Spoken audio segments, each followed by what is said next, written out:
Good evening, one and all, and welcome to Mechanics of the Fourth Wall.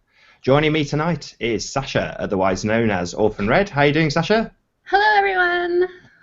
And also joining me tonight is Antonio Subirats. How are you doing, Antonio?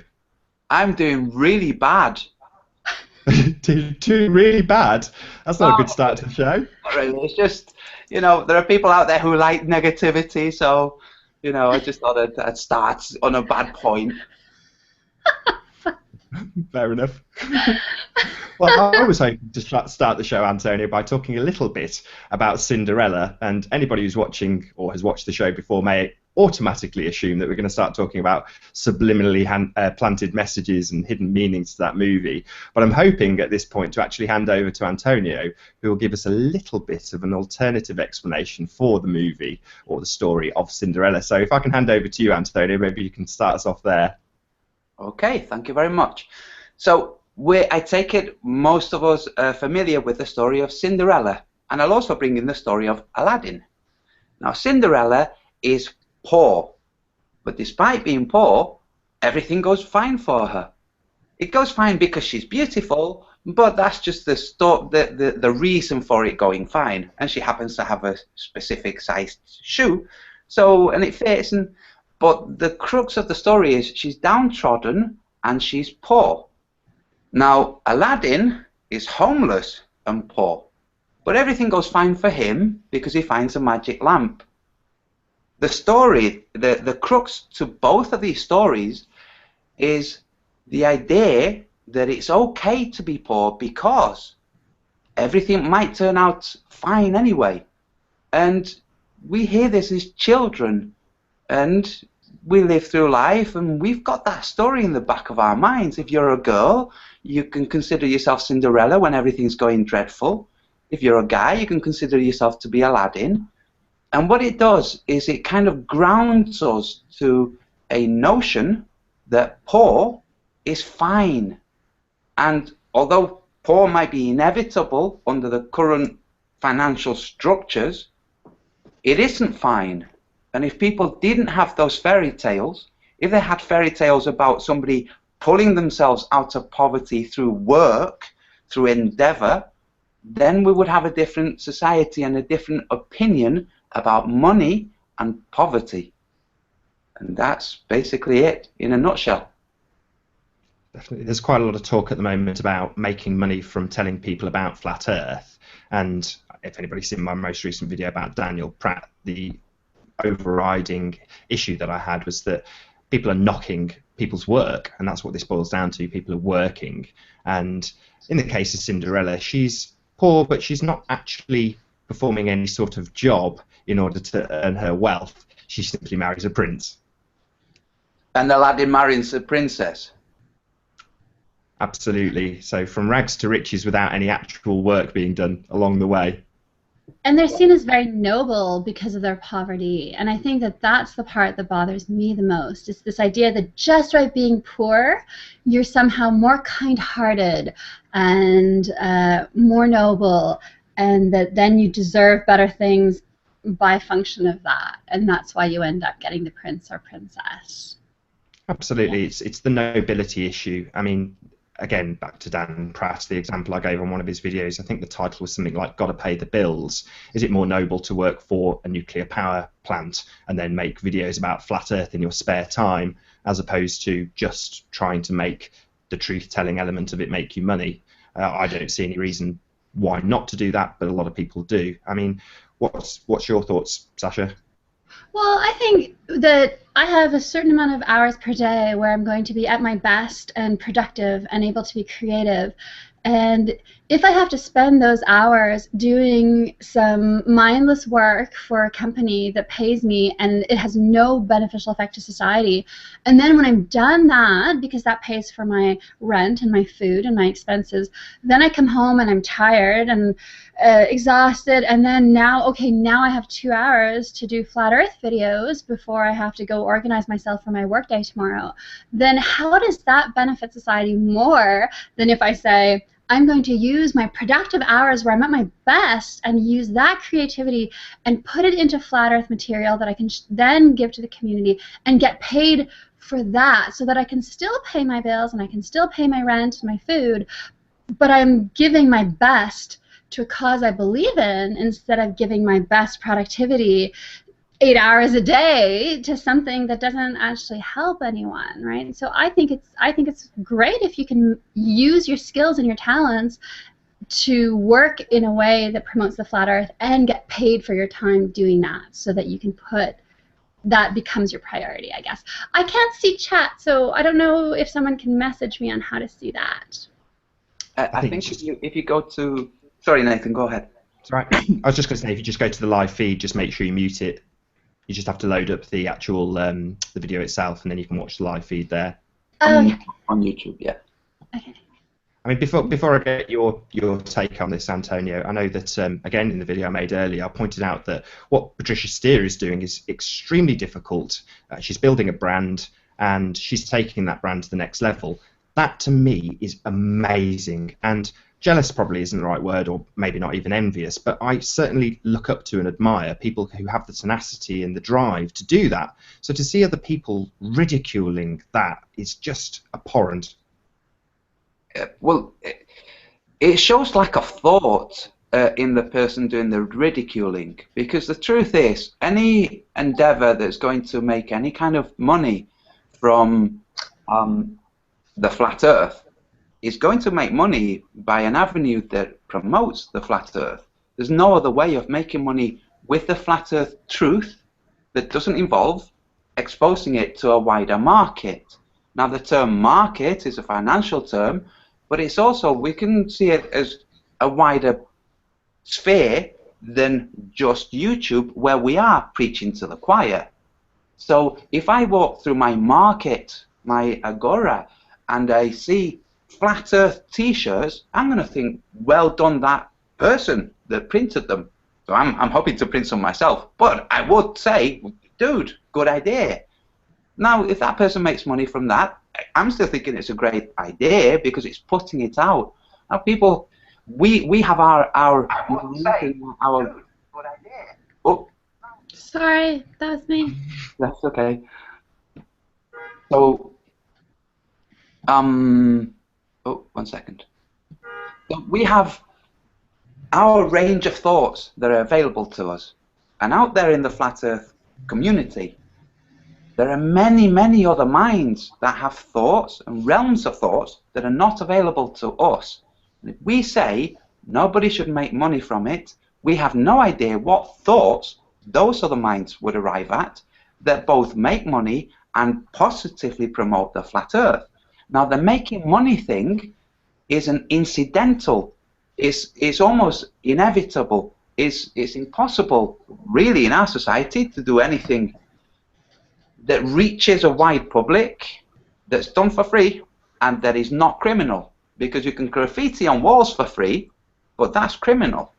So it looks like you're forced by the system that Dan Pratt so hates and that we all see the cracks in and the problems with, but it's a system that exists, and it's a system that has law and punishment and can gag you. So that's the system we live under. So let's consider that that system was bright sunshine, okay? You get sunburn in the sunshine, so you have to deal with it. But it doesn't mean you can only do things at night. No, if you want to do things in the daytime so that daylight dwellers can see them, you're going to have to deal with the sunshine. So it's the same with this money situation. We live in a world where effort equals money at some point, and that's the situation we have.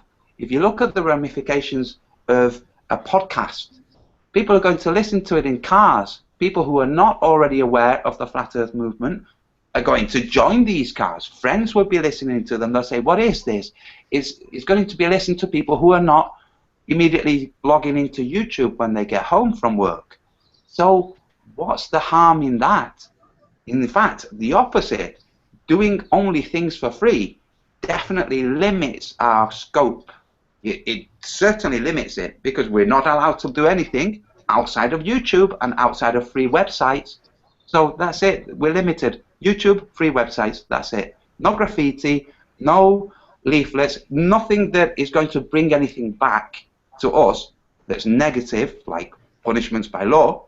So we're ineffective. We're weak if we stay in the outside the world of finance. And that's the whole reason for the Cinderella idea, is for the power elite to put these stories out. Let's face it, the people who wrote these stories could read and write. The majority of people couldn't. And those people knew what they were doing, and they know that a power elite, any hierarchical class, needs a lot of people at the bottom to prop them up.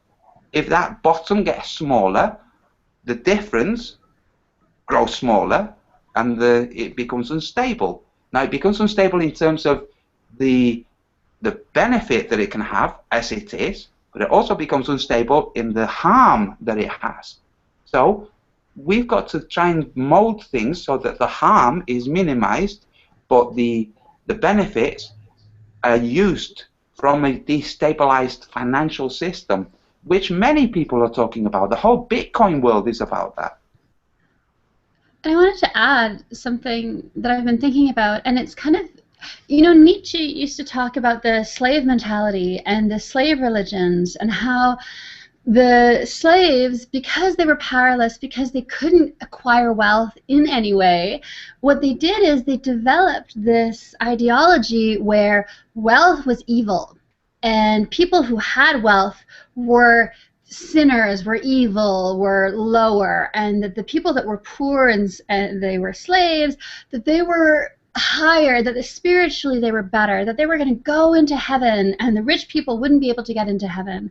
And that it really, I mean, it ties in a little bit to his views on Christianity, but it's this idea that groups that are powerless and poor will, when they realize that they can't get out of that situation, they'll start to deify that situation. They'll start saying, well, if I can't not be poor and I don't want to feel inferior, I'm going to turn it around on you, and I'm going to say poor people are better, and anyone who's poor, who tries to ameliorate their situation, they're bad, they're evil, they're sinners, they're sellouts, and they should be looked down upon for not wanting to be part of the noble, poor, spiritual class of people. And that's, it's funny because that's not a game that the wealthy impose on the poor. That's a game that the poor impose on themselves, that they look at their situation and they say, instead of doing what I can to change the situation, I just feel so powerless, so I'm going to pretend that I'm better than rich people. And that's what I see with the reaction to Patricia and Mark's show, is that people have this idea, I have to be better than rich people. So if you are going to start making money off the flat earth, then that makes you horrible and inferior, and then I need to reinforce that idea so that other people don't get that idea, and I'm the only one left here as a poor slave. I think that's something that people should think about a little bit more, maybe.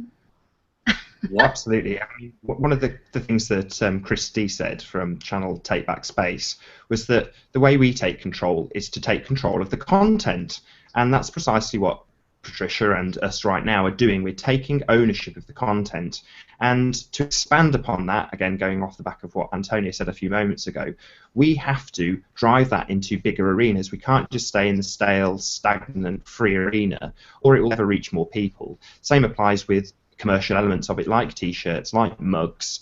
There's no harm to a market trader selling a mug with a Union Jack on, but if it's got a FE logo on, suddenly it becomes evil. It's complete and utter nonsense.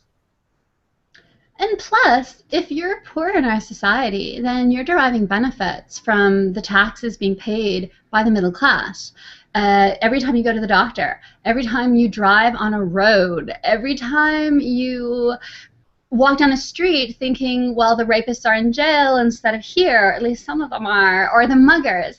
Like, you can hate society, you can hate the infrastructure as it is, you can be discontented with how it is, but there are still benefits that we derive, and it's really the middle class that's paying into that. So unless you're upper middle class, you are benefiting from people who are making money.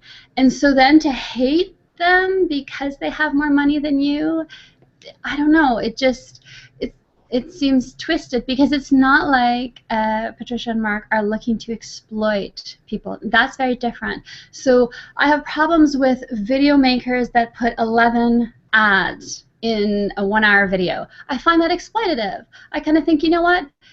Put an ad in the beginning. You want to support, you want to buy your equipment to make better videos, so you do need some income. But when you're putting 11 ads, then I feel exploited. And it's the same with the flat earth. If you're selling me a keychain that costs you a certain amount and then you're giving yourself a 20 to 30% profit margin, I'm happy. If you're making a flat earth t-shirt and you're selling it for $100 and it costs you $4 to make, that's exploitative. And so I think with Mark and Patricia's show, they're not exploiting people, they're not exploiting the flat earth, because they're not going to be charging $100 a month for access to the archives. There's also... Not only is it not about value, they're also not demanding a penny piece from anybody. It's not like here in the UK where we have the TV license, and if you have a receiver of any kind in your house, you have to pay the license fee regardless of what you watch or if you watch it at all. If you have a tuner, you pay the license fee, and that's tantamount to exploitation of money if you don't particularly want to watch 99% of the services. What Patricia and Mark are doing is saying you can watch the show free, you just have to watch it live, and if you like the content, you're more than welcome to download more of it. You just have to pay a subscription fee. If you want to. Nobody's twisting anybody's arm here. Absolutely. Do you know, that's a smashing point. There's another area to the whole problem with making money from flat earth truth. And that's this idea that seems justifiable at first, which is that truth should be freely available. Now, as Nathan has just pointed out, if people start making money, but they're still making it freely available, that little objection is gone. But then you have to consider the idea that truth and knowledge should be freely available.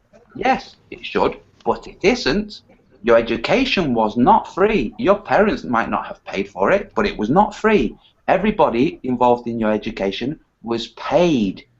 They were being paid to teach you. So your education, be it at school, university, the military, wherever, they were being paid to teach you. You were receiving the result of payments exchanging hands. So everything. Now, when you think of somebody like Nikola Tesla, okay, that most of us are familiar with, those of us who really looked into it, we find that the reason he ended up penniless and being homed for free in a hotel was that he had no concern for money. He spoke about this, and it was well known. He was not interested in money. He was interested in improving humanity through technology and through inventions. If he had had an entrepreneurial mind, then he could have done the same things, but also involved lawyers, involved lobbying at Parliament, at government, financing his patents instead of just patenting them and leaving them, which is what he did with the majority of his patents. He would have been massively wealthy. Does that mean that he would have gone from being this person who wanted to improve mankind overall to thinking, forget not mankind, I just want to leech from them? No, he wouldn't. He would have still progressed humanity, but he would have done it better. And I think, you know, unfortunately for him, because of his background, the idea of poverty and the result of your labours having a value higher than money, which is true, there is a value higher than money, but money can be involved too. So look at the world we have. His technology on free energy, gone. Now there are people in Serbia who are developing the tower, but they're having to use money to do this. One of the guys financing this is the guy from PayPal, Elon Musk, and other wealthy people are financing these things. You know, nobody's going to give you steel and copper and labor for free, because it's just not going to happen. So we have to be realistic. And we're living in a world where money exists until the point that money no longer exists, nor credit, where we have a system that basically you receive everything you need by virtue of being a human, not by virtue of having a barcode on your wrist or a chip. Until we reach that point, we have to deal with the sunshine.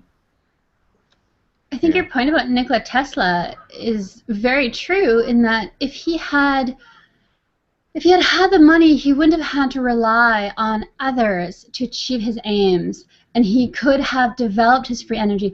Elon Musk, what allows him to give the blueprints for his Hyperloop for free is the fact that he sold PayPal for a horrendous amount of money, but then now, because he has all that money, he's able to develop things that are good for the world community and give them for free and sell other things. He has more power and influence. If Tesla had had that power and influence, he wouldn't have been shut down. And so, so I think it's a good thing if you're able to acquire the influence that wealth provides in order to achieve aims that benefit everyone, instead of just working in your dingy little room and dying alone and no one ever knows all these discoveries that you made because you didn't have the money to pay for the patents or to pay for the advertisements so people could find out about it, right? Yeah, so there's also, with people like Tesla and Newton, these people, they had financial backers, and once those backers were dealt with, the finance was gone. Not so much Newton, but with people like Tesla. Now with Elon Musk, the process he followed, he's not a stupid guy, and the process he followed, he could see where it would lead, where it would go, and once you take opportunities, other opportunities present themselves to you. So if you consider an opportunity for making money and paying your bills from doing something you love, which, number one, you're going to do really well because you love it, and number two, you're going to have a more positive impact on those around you, physically around you, because you're happier. So if you're resenting money because you're seeing it as an instrument of debt, as the Zeitgeist movement explains, and as we are all aware of, if you see money that way, then you're going to have a problem. But if you see money as a practical way of indicating thanks, as in gratitude, you do something for someone, they value what you've done. The gratitude is they can't just pay you in hugs. They're going to have to show you gratitude in a way that you appreciate. If you shun money and you do things for free, then eventually the quality of the stuff you do is going to diminish, because your happiness is going to diminish, because you're going to suffer. You will have leaks in your roof that you can't fix. You will have problems with your car. You're going to suffer. And, you know, we can choose how we look at money. We can choose how we look at value. We can attribute value to money as an instrument of debt and binding us like Sauron's ring. Or you can look at it as a way of people simply saying thanks. I prefer to look at it as a way of people saying thanks. It has a lot more happiness to it. Or even if you ignore the gratitude elements of it, ultimately speaking, in the case of paying for flat earth material, somebody compared it to saying, well, if you just see this as entertainment, then I suppose that's fine.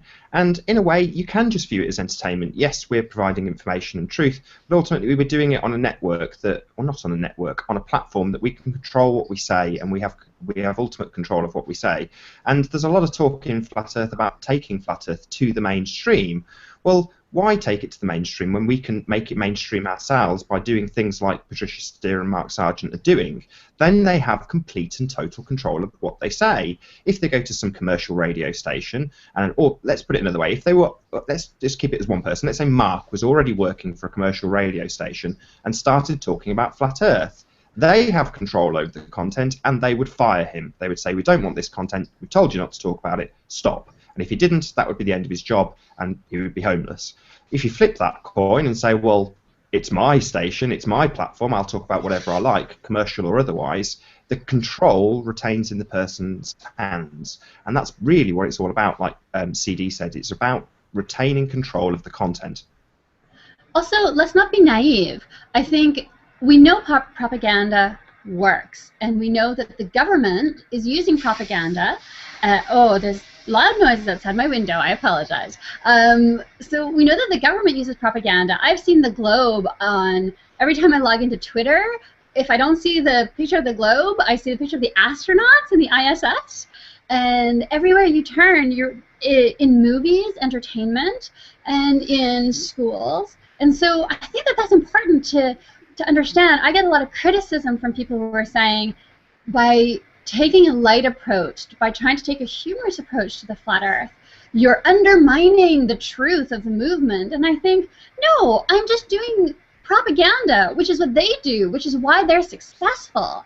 I'm saying there are some channels that are putting the flat earth from a serious perspective, but in order to achieve the aims that the global earthers are able to achieve, we have to put it into entertainment. We have to put it into subliminal. So put posters of the flat earth on the bus stop so that when people walk by, they kind of see it, they don't really register it, but it puts that idea in their mind that, oh, flat earth. And if they start seeing it in their entertainment and in their serious news sources, in mainstream radio stations as well as the non-mainstream, that starts to have the effect that propaganda has, which is people start to accept it as a plausible alternative. And I just think we should use the tools that are available to us. I'm going to go close my window. Okay. Yeah, definitely. I mean, I was going to say, you mentioned the word propaganda and subliminal messages almost in the same sentence. And one of the things that Sasha said to Antonio when we were on a Skype conversation a few days ago was that, firstly, we were talking about priming, and Sasha was saying, giving us an explanation of what that means, which I'm hoping she'll do in a second, but essentially saying it doesn't work. And from that, she explained that, I'm going to steal your thunder here, Sasha, I'm really sorry, but you were saying that a lot of the advertising is actually done using more of a sort of psychological approach rather than a subliminal approach. Could you maybe expand on that a bit, please, Sasha? Sure, yeah. So priming effects are really big in psychology, and they say, oh, I can influence your choice by having these subtle cues that you don't register. And they use it in marketing, they use it in politics. The thing is, though, it doesn't actually have those strong effects, and the conditions under which it has those effects are very specific.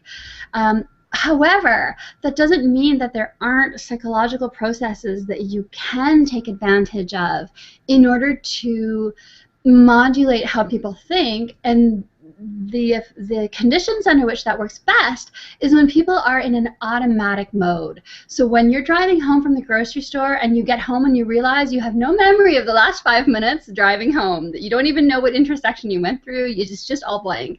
That's because you are in that automatic state.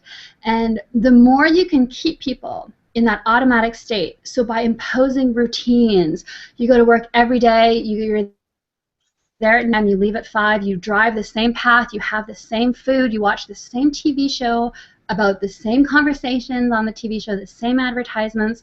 So then you become this automaton, you become this always in the automatic state, which is when you're most influenceable by the propaganda. And so the more you can break free of routine, the more you can make sure that you're not in that automatic state. So if you're driving home from work, take a different path every day, take a different route, and so that you're aware, so that when you're listening to the radio, you're able to filter out the stuff that you don't accept, instead of being in the automatic state and all the ads that you're hearing on the radio are just going in and they're being accepted as true.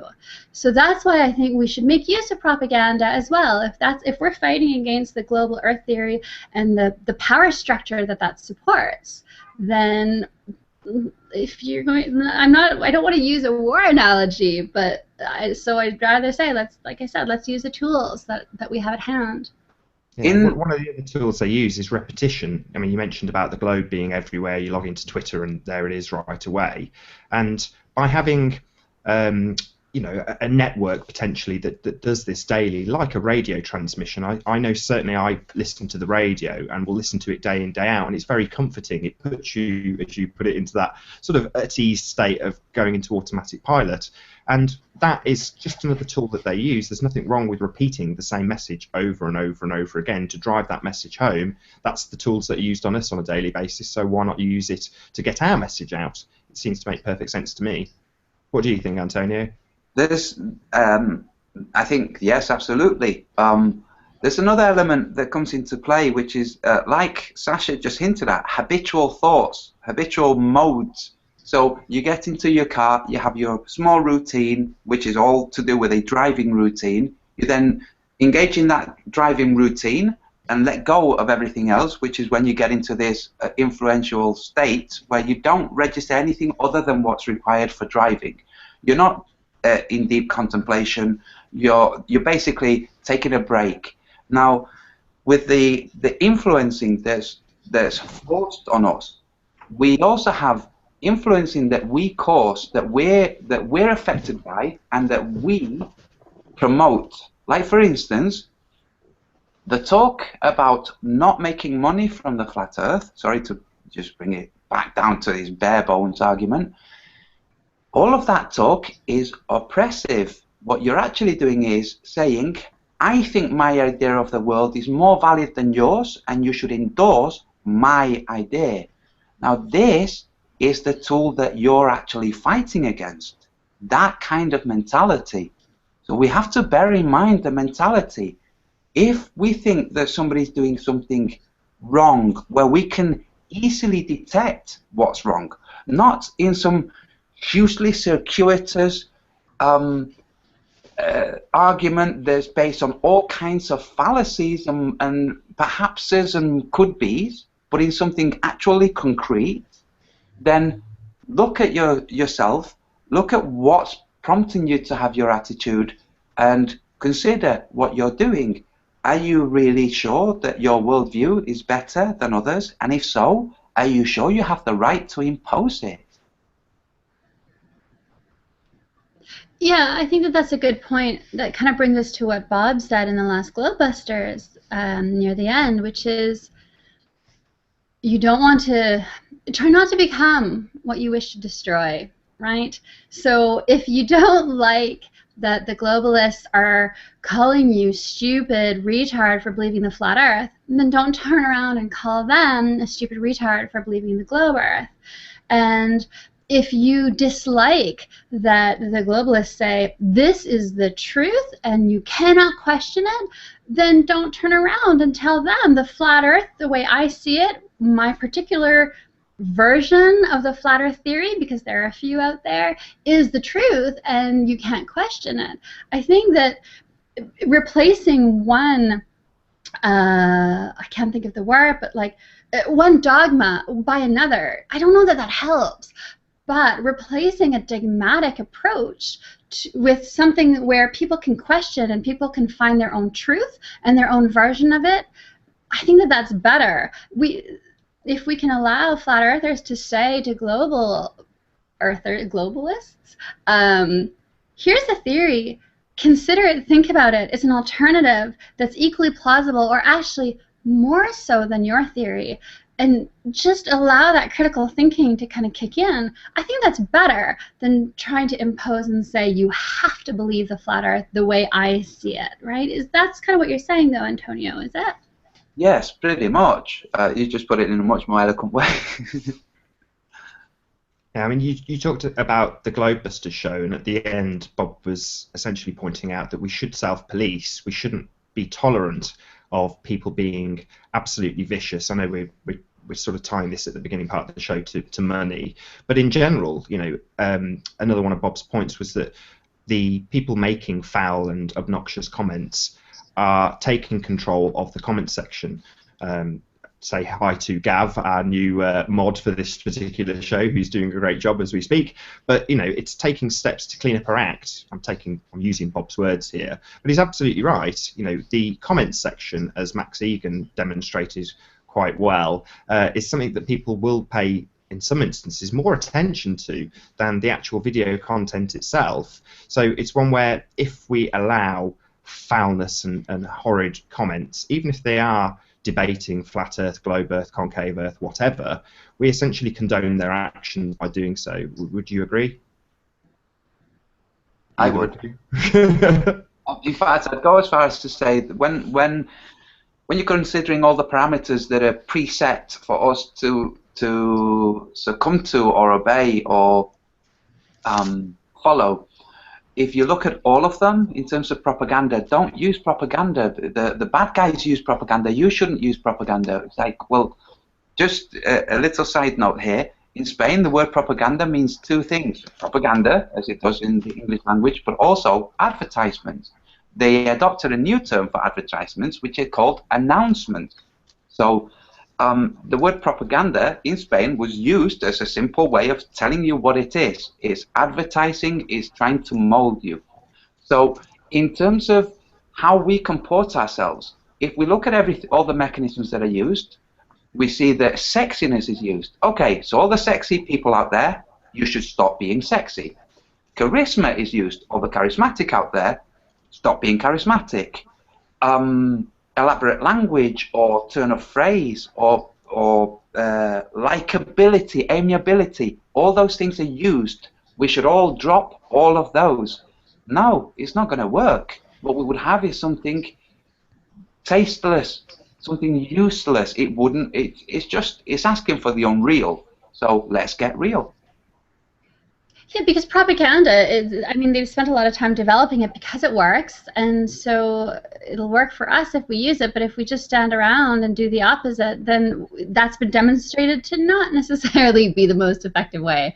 One thing I wanted to ask, so sometimes in comment section, but maybe more so on Facebook, I find myself debating or discussing with someone, with a global earther,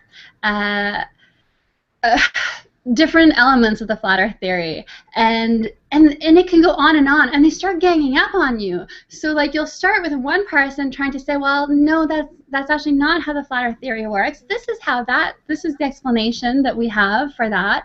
I was talking to someone yesterday on Facebook about the horizon and the ships going over the curvature of the Earth, and I spent maybe 45 minutes back and forth and trying to find evidence and trying to explain it to him in a way that he could understand, and then finally, like, he was very stubborn, and then his friends started joining in, and so then I was all being ganged up on, and I couldn't even, there were so many comments that they were making that it was really hard to answer to all of them, and eventually I just had to go have dinner, and then after dinner I just didn't have the energy to go back to it. But I was thinking it would be nice if other people from the flat earth community could back me up. I was actually going to message Joey Roca, because he's fantastic for that kind of thing. He's really good. He has all the information, and he's very polite, and he kind of gets it out there.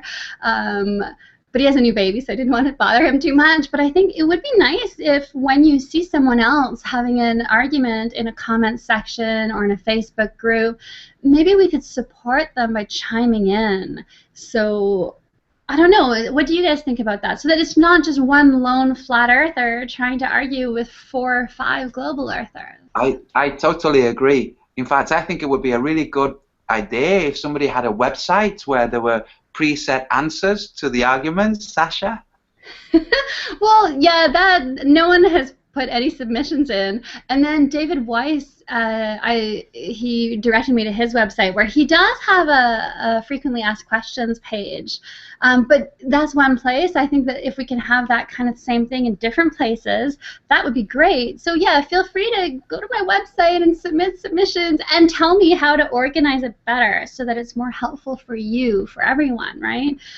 Because that's the thing. It would be nice to have people help in the moment so that you can kind of hand off, say, hey, Antonio, this guy on Facebook, can you help me with this conversation? But also, yes, to then also put your answer on my website so that then the next time someone says that exact same thing, which they do, I can just go take it from the website.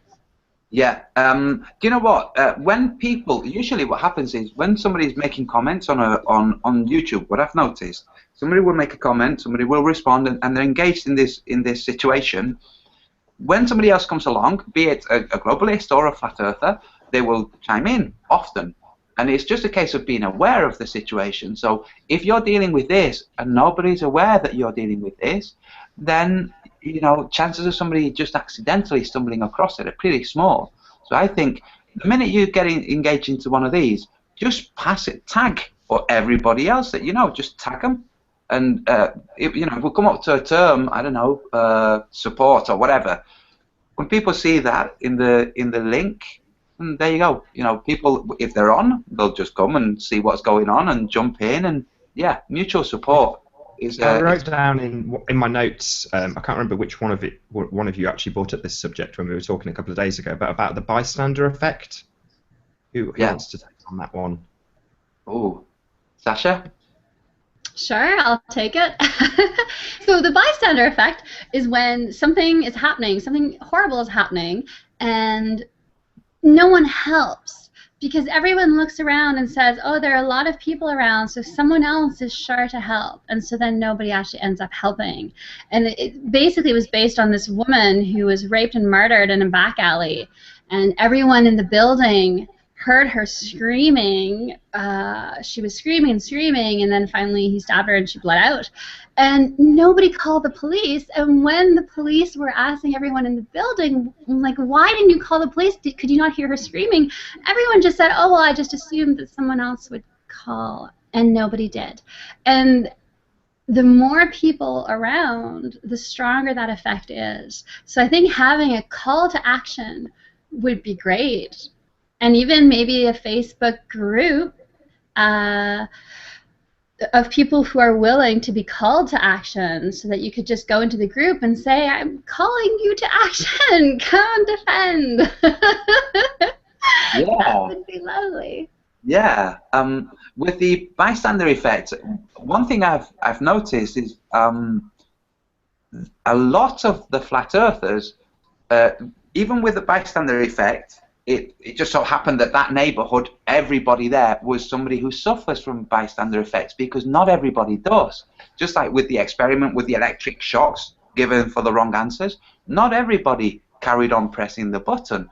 So actually, Antonio, that's a really cracking point. Can you talk through exactly what that experiment does? Because many people may not be aware of it. Okay, so that experiment, it was conducted in the US, and it was to see how people defer to authority. That was the experiment. But what people thought that they were engaging with was a reward. That's what they thought that they were engaged in. So the person on the other side of the screen, an actor, would be asked a question. The reward was lack of pain, and the punishment was pain. So the first answer they got wrong, they had to press a button of a certain voltage, and the person, you know, would say, "Oh, ouch," or whatever. As the questions, as the number of questions increased, being wrong, the actor was answering in a more distressed way to each question, because obviously the pain was increasing.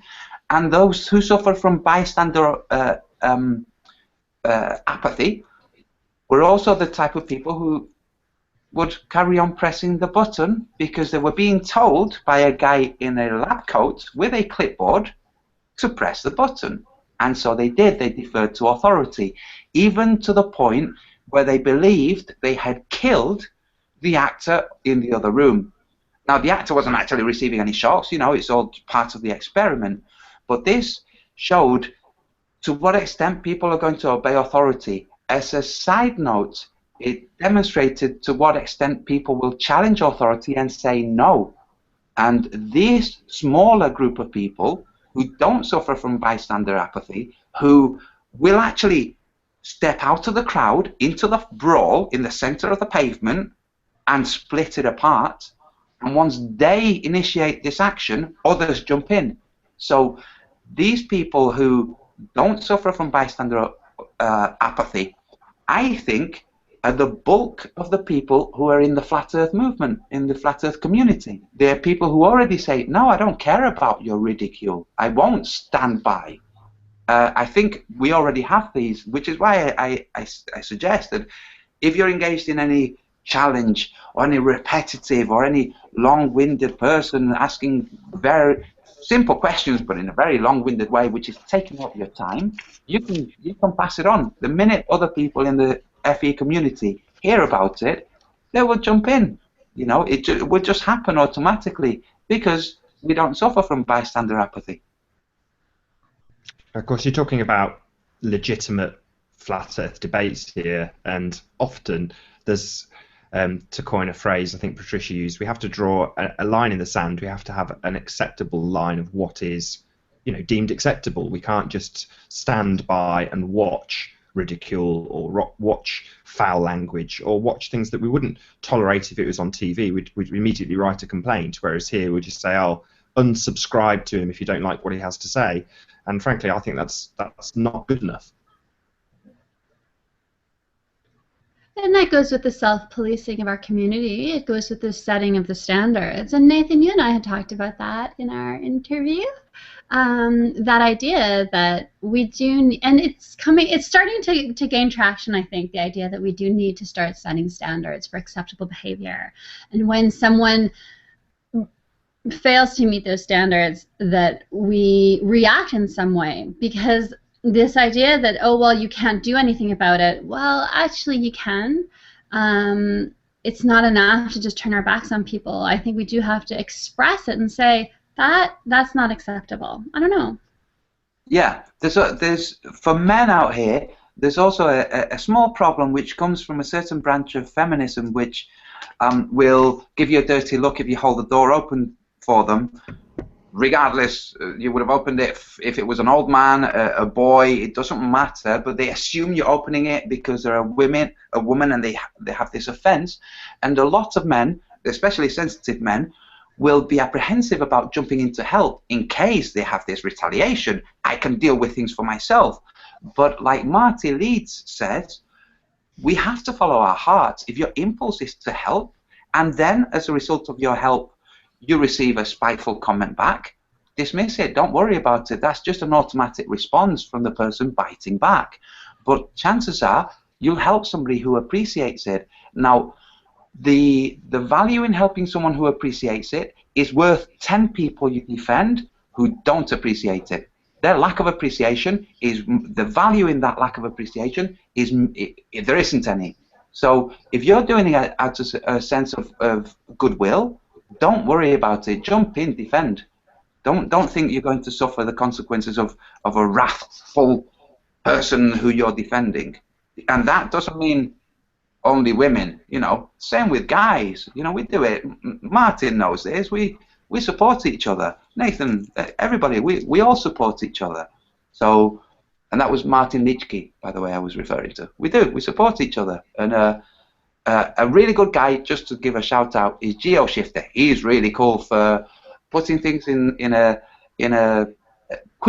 putting things quickly in a view that just shows you a little bit of comedy, which is great. We need that more. Yeah, it's pretty succinct. But we have an opportunity to set what are and are not standards that we will adhere to ourselves.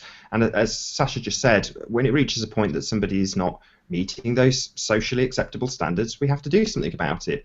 Now, that might be as simple as just saying we don't accept this as an acceptable way of behaving, and just by voicing that, it does seem to, if today is anything to go by, have an effect.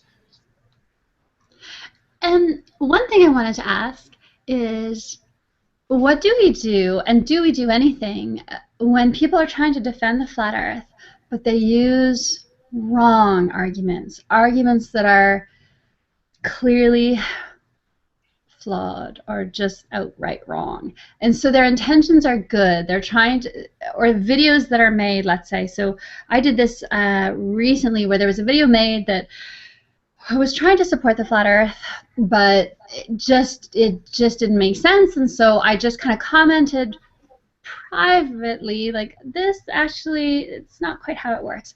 Because I think part of the self-policing, do we want to look at some of the arguments that happen are because people, globalers, have a misrepresentation of the flat Earth idea.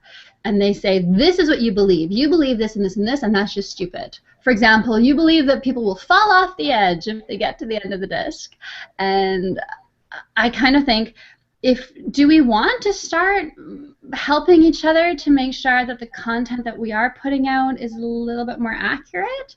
Or are we still at the early stage where we're just encouraging it doesn't matter what you say as long as you're saying something about the flat earth? Or have we kind of grown past that now, and now we can start saying it's great that you're trying, but here maybe, I don't know. Do you see where I'm going? Yes, I think that's a really good point. I think it's there are flat earthers out there who have who see the wider picture, the wider significance, and there are others who don't. There are those who just see it as a rebellious move and can see the significance in terms of the practicality of the flat earth, but the wider aspects they don't see. They see resistance, challenge, they see those things, and you know, good luck to them. But in terms of helping people who are mistaken, when we think of how we would ourselves deal with somebody correcting our mistakes, you know, I absolutely welcome it. Those who don't welcome it, it's the same as when you're helping somebody who might bite you for having helped them. Help them. If they bite you, dismiss it. Don't worry about it. But I think helping each other is it is a valid point. In fact, that's what we all do. We put videos out there that are going to have a helping result. You know, that's all the flat Earth videos are about. That we're not directly. I totally agree with what Sasha just said in terms of putting, you know, if you want to call it the olive branch, whatever. But we are beyond that stage where we can just say, great, they've made a little video. No, it's not completely accurate, but that's fine anyway. It doesn't matter. It just gets the word of flat Earth out. Well, Max Deegan was quick to point out that our act isn't as shiny as it could be, and Bob reacted to that by saying, well, he's right, we should clean up our act. And part of cleaning up our act is making sure that the information that is out there is accurate. The only thing I would say, and this was Jaron's response to that from Max Egan, when he was talking about people putting out things as absolute fact, and Jaron sort of said, well, I've put out maybe satellites don't exist, and it's there for impact. Obviously in the video contents he explains the context of it, but the impact is part of the propaganda that we've stolen from the mainstream media. You may not necessarily mean what you put in the strapline at the top of the video, it's just there to get, you know, clicks, but that's what this is all about, unfortunately. Would either of you agree that that's the right thing to do, or would you say it's the wrong thing to do? I think it's Sorry, go. Well, I think it's the right thing. Like, I think Jaron was correct in that title your video so that it does get attention, so that people are exposed to it. And that's different from having wrong content in your video. So he can put his title, satellites don't exist, and then make a video saying, you know, this doesn't actually make much sense, that these satellites is probably not true, without having to say in the video, satellites do not exist. So I think that that's that difference, that nuance. That's, I think, was something that gets lost in a lot of the flat earth stuff, is the subtlety. You know? I think I'm going to start having naked pictures of women in my thumbnails. You know, there, it's going to work. People are going to click and podong flat Earth. No, really, I'm joking. Well, but it would work. No, but I started watching this YouTuber, Philip DeFranco, several years ago, and part of the reason why was that, yeah, his thumbnails were always these very sexy women looking attractive, and the titles were always kind of intriguing, and in every video he would talk about the news, and he would actually give really good information, and I liked his perspective, but then at the end he would be like, and here are some sexy women, and it's completely demeaning, and as a feminist I was, oh, this is so offensive, but I would still watch. Yeah, you know, I really like watching the People Are Awesome series. I don't know if you've seen them. They're brilliant, you know, from all around the world. So these people are awesome, and then there's women are awesome, and always, you know, a group of beach bums, you know, really sexy women, and I think, oh, cool, let's see. And that's never in there, you know, that little clip is never there. I think, damn it, but I really enjoyed it anyway. But yeah. Remember Will's Guitars doing a little anti-flat Earth piece, and one of the things I noticed from his videos was that he was actually putting in like a stripper at the beginning, and it's exactly the same principle. It's just there to hook the audience, but even though the video has absolutely nothing to do with that first little clip. It's just a woman in a bikini saying, "Welcome to all easy guitars," or something a bit more crude, but you know what I mean. He's just playing the system to get more views, and in most instances, so long as it's not deeply offensive, I don't see anything wrong with that particularly. Well, can we use sexy men? Because we need more women in the movement. So let's use Ryan Reynolds looking sexy in his little outfit in the middle of our videos. That would be nice. I don't want to support the objectification of women. I don't want to support the idea that we're going to use scantily clad women in order to get our message across. I think that if it's done in a playful way where it's kind of, I don't know, it's a very complicated topic, and people will be offended, and then some people will like it. And as a woman, I don't want to use a sexy bikini-clad woman at the beginning of my videos, because somehow then that has people in that mindset that women are not intelligent, that they have no opinions that are worth listening to, that the only thing that they have of value is their sexuality, their sexual body. And also the bikini woman, it does something in your brain. You see her as an instrument rather than as a whole being person. So I have a lot of issues with that. But at the same time, I think, okay, but we do want to use cultural norms that are effective. And so I think maybe just using sexiness, so sexy people, not woman in a bikini, not to the point where it becomes offensive, not just the bum, because then you're using a piece of a woman. You're not even using a whole woman. That's offensive when it's just a body piece, because it's really this dismemberment. But, sorry to jump in, Sasha.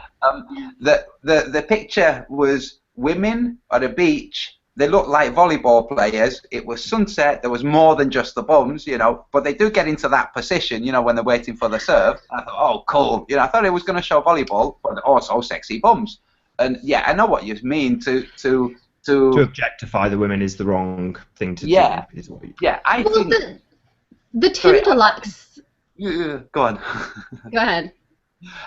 I was going to say, I think slogans work. You know, the word sexy, you know, women are going to see sexy and think sexy. You know, sexy men. Lesbians are going to think sexy women. Everybody's going to think sexy. I think a slogan like, if you thought the globe was sexy, wait till you get a hold of the flat earth. Now, people are going to go, what? They're not going to stop to think, well, I never thought the globe was sexy. They're just going to see the word sexy. You know, wait till you get a hold of. Yeah. So I'm going to do that. I'm going to put that on a T-shirt. I mean, this is maybe a nice little segue into a slightly different topic, which is along similar lines as what we started with, i.e. people making money from Flat Earth, which is people being successful for being better looking, which is a natural thing that happens in society. Sometimes people who are better looking will do better than people who are a complete howler, and this will often be used against the person who's genuinely entrepreneurial or genuinely good or genuinely talented, and they're told you're only successful because you're more beautiful than, well, they won't get told that, it'll get dressed up in a load of nonsense, but ultimately speaking, the overlying impression that people give is that they're, do I use the word jealous? Is that the right word? Yes. Yes. So yeah, so people will basically say you're only where you are because you're good looking, and again, it's belittling to a person's actual talent and actual ability to say just because you're easy on the eye, that's why you've got where you are. Again, complete and utter rubbish, but has some degree of truth because that's how people are wired. Well, yeah, so I show my cleavage in my videos, and I get comments about it, and I kind of think, on the one hand, if people want to see breasts, hello, you're on the internet. There is an ocean of pornography that's free for you to access. So it's not like people are so desperate to see cleavage that they're only going to watch my video for the cleavage. Well, no, because they can watch porn and get a lot more out of that. So I always think of it as, if I have to watch an informational documentary, I would rather watch one that includes a little titillation, an attractive man presenting the information to me, and have it be a little bit sexy, because it just makes it more fun. I'm still there for the information, or I'm still there for the entertainment or the facts, but it makes the experience more pleasing. And that's the thing with beauty. There are a lot of women and men that are making vlogs on YouTube that are boring. And no, they don't get that many views. They do at first, like some of the very beautiful women who are, you know, not wearing much and they're just not saying much either. They'll get a lot of views at first because they're just very attractive and they're very sexy, but then after a while you see it drop off because their content isn't there. You look at Nicole Arbor, who's very controversial, she's very sexy, but her content is there. She's entertaining, she's on point, and so then she has all the views, and people say, oh, it's because she's wearing this old tank top. Well, no, because free porn everywhere, so that's not the reason why. And I think that that's the thing with what you're saying. If there's an attractive man talking to me about the flat earth, yeah, I may be more likely to click on that video and sit through it longer. But if his content is not worthwhile, I'd rather just throw on a Ryan Reynolds movie. I don't think Brian Mullen needs to oil himself up to make his point heard. But it would be great if he did. Well, I was putting the idea out there. You never know. Oh, I had a great thought today. Totally nothing to do with anything. Well, kind of. What was it? Yeah, homophobia is so gay. Homophobia is so gay. Yes. Just there you go. Pass that on. Right. Another thing. If you don't mind me just hijacking this right now. So we've been discussing the sexiness in terms of appeal to people. There'll be people out there who are ridiculously good looking and who are flat earthers and will at some point hopefully make videos.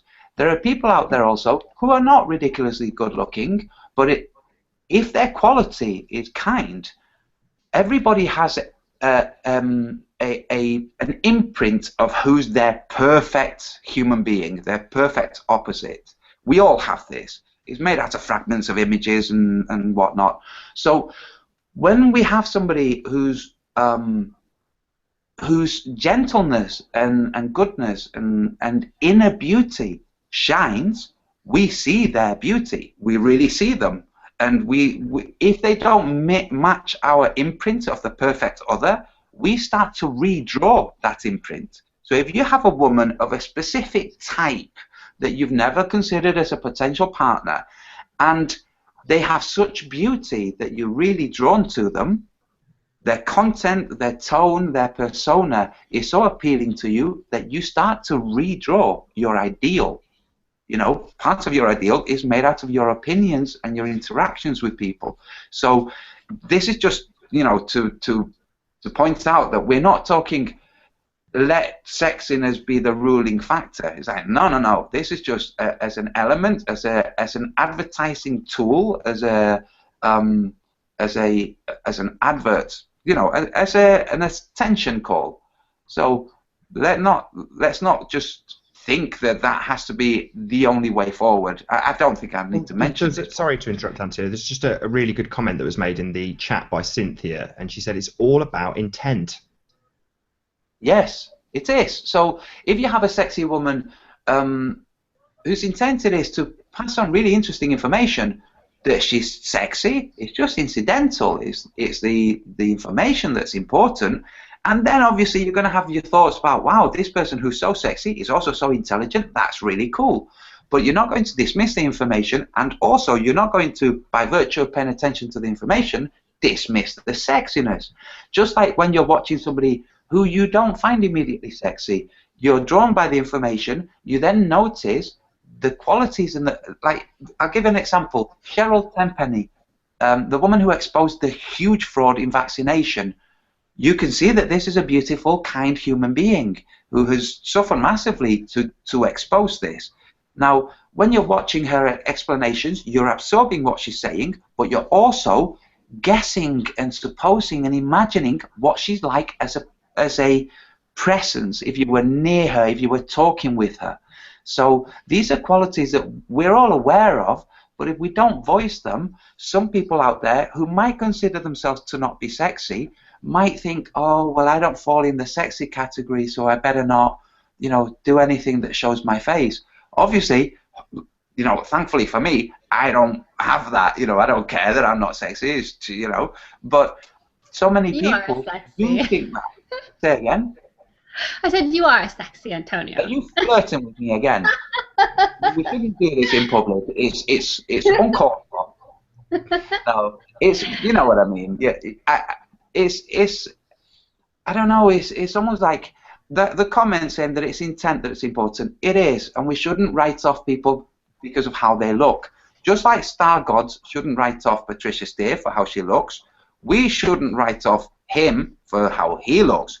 Now, just to let everybody know, Nathan and I are going to collaborate on a video where we're going to deconstruct him because he's being viciously nasty. We're going to do this, and we're doing it with hand on heart. We're going to demolish him. Hopefully, he can pull himself together again afterwards in a more benevolent form, because right now he's bitter and vicious and nasty. If we stand by and let that happen, we're not being very kind to anybody. We're not being kind to him. Now, I personally aren't doing it solely so that he'll stop being so nasty and have a more rewarding experience of life. I'm doing it because I don't like bullies, and I would happily kick him in the balls, you know. But there is this possibility that he'll pull himself together afterwards and be a nicer person, because it's going to be a blow to him. It comes back, sorry to interrupt, it comes back to social acceptability. And in the case of Dan Pratt and Star Gods, it's easy to start making excuses for these people and saying, oh, well, because of their social or economic situation, then they've got, you know, a reason to be like this. They've got a justifiable reason for being like this. And we simply disagree. We say, regardless of their social or their economic standing, they have no right to be abusive. They have no right to talk in disgusting terms, which I won't repeat in the case of Star Gods, because it was filthy, you know, just nothing short of filthy. And we don't have to accept this. We can do something about it. And as Antonio says, it's not necessarily that we're doing this so that he will suddenly have an epiphany and realise that he's a nasty bastard.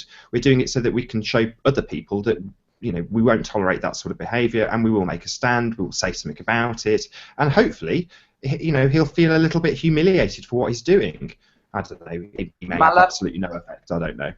Yeah, Malav Cocktail has just made a really good suggestion that we have a flat Earth roastathon. Deal with this and just move on. Let it go further into the distance as it draws further away into the past. I think that's a great idea. The thing is with the roast, though, you've generally got the consent of the person you're roasting. So if it's the roast of Justin Bieber, he sat there on stage listening to this. And in the case of Star Gods, I mean, I've tried to communicate with him properly and via Skype and in private, and he didn't want to know. He just, you know, he said, I don't want to do that. So I had to communicate my disapproval through public messages, which is fine by me. People can read what I'm saying and read what he's saying. But it would possibly be a bit unfair to absolutely tear into him without him even having any sort of right to reply. Do you not feel? Yeah. Oh, sorry, Sasha. Let me just point out, Andrea Sensi also thinks that he can get away with saying things that maybe he should reconsider.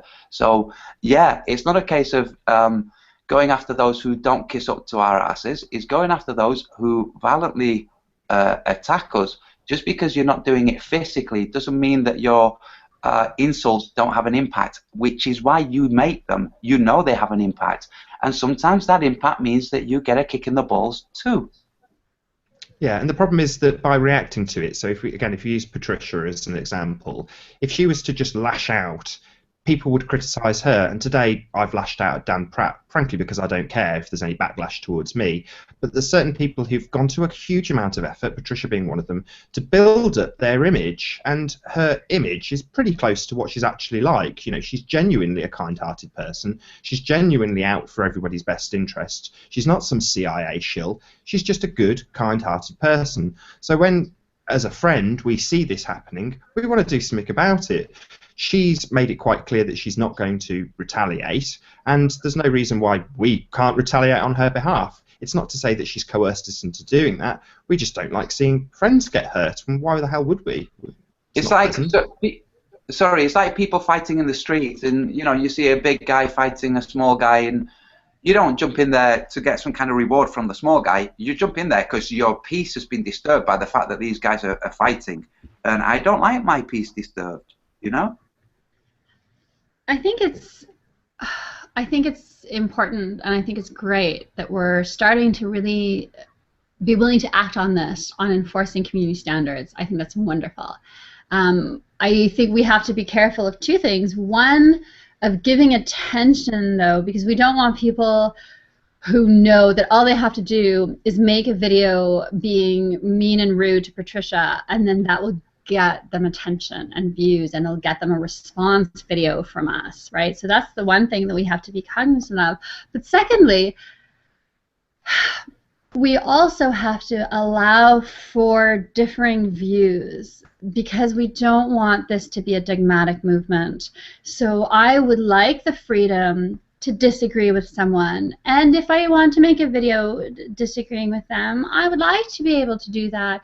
So I think that as long as it doesn't become an army that's enforcing a dogma, because that's when things become dangerous. So, for example, when people were trying to tell me, you're only allowed to make this type of content, and you're only allowed to dress in this way. So you're not allowed to show cleavage, you're not allowed to be funny, or you're not allowed, or try to be funny. If you're making a flat earth video, you have to be serious, it has to be informative, and you have to cover up. Well, no, you can't tell me what to do. And that's one of the things that bothered me the most about the Max Egan interview on Globebusters, was that he was suggesting that it was the responsibility of the flat earth leadership to control us and to tell us what we're allowed to do and not do, and what we're allowed to say and not say. That's very different from setting community standards and enforcing them. But again, it's a subtle difference, and what I've found in the flat earth community is often there's a lack of an understanding of subtlety. And so I think we have to place emphasis on that, on saying, when are you overstepping your bounds and you're oppressing people who just want to express themselves in a way that's different from yours, right? So Stargods made a video about anti-veganism. I didn't watch the whole thing. I watched a little bit of it. He made some compelling points. I was like, okay, as a standalone video, I don't think that that's something to be punished for.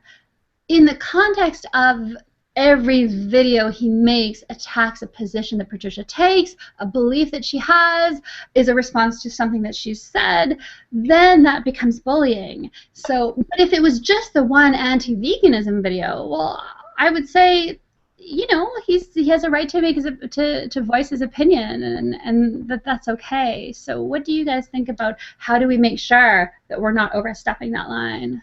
We don't really have to. We're doing it naturally. Naturally, when somebody puts a counterpoint, we look, we consider it, we accept it or dismiss it, or based on the grounds of whether it's valid or not. When it's a personal attack, like you said, when it isn't on the quality or the information, but it's just a personal attack, we don't have to have any kind of checklist to see, okay, is this not addressing a comment? We can just see immediately this portion of the video is just a vicious attack. It's needless. It doesn't promote his point. It doesn't serve what he's saying. This is just a bit of lashing out at the world. We can and do in society. If a child is lashing out, we restrain them.